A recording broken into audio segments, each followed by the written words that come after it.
Bonjour, deux exercices d'application des formules géométriques des vecteurs et milieux qui vont vous permettre de comprendre à quoi peuvent servir ces formules dans les problèmes. On vous donne les affixes de 3 points, puis on demande de calculer un quotient et d'en donner une interprétation géométrique. Je vous conseille pour commencer de placer les 3 points afin d'avoir une idée pour l'interprétation géométrique de ce que vous devez démontrer. Alors, maintenant, le calcul du quotient, ZC moins ZA, ça ne pose pas de problème. On travaille sur les parties réelles, 9 moins 5 et 7i moins i pour les parties imaginaires. Même chose pour ZB moins ZA. Ici, vous avez une division de complexe, donc vous avez sans doute le réflexe de faire le conjugué, mais il y a beaucoup plus intéressant, il y a un raccourci énorme qui consiste à voir que ce sont tous les deux, le haut et le bas, des multiples de 2 plus 3i, donc ils sont proportionnels. Et on trouve directement moins 2. Vous devez à présent interpréter ce résultat. Vous reconnaissez ici l'affixe du vecteur AC, en bas l'affixe du vecteur AB, mais vous ne pouvez pas écrire une division de vecteurs. C'est pour cela que vous allez retourner la formule. Ensuite, vous pouvez appliquer votre formule de cours. Les vecteurs AC et AB sont donc collinéaires et les points alignés.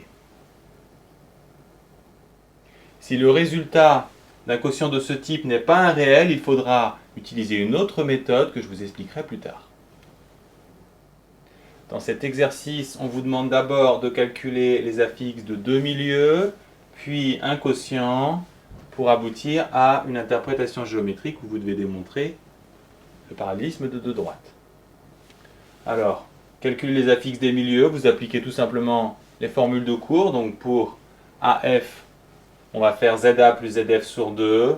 Vous appliquez les affixes des points, vous trouvez 3 plus I. De même, pour EB, ZE plus ZB sur 2. Et vous appliquez. Pour le quotient, même principe, vous remplacez ZC par ses coordonnées. Même chose pour ZA et ainsi de suite. Vous allez trouver 4 plus I en haut et en bas, et donc 1. Pour l'interprétation géométrique, placez les points si vous ne l'avez pas déjà fait. Cela vous aidera à trouver la démonstration. Alors, vous devez démontrer que F parallèle à CD. Vous avez ici un quotient, on va travailler dessus. On a déjà vu comment faire précédemment. On obtient une égalité de vecteurs. Qui dit vecteur égaux dit parallélogramme.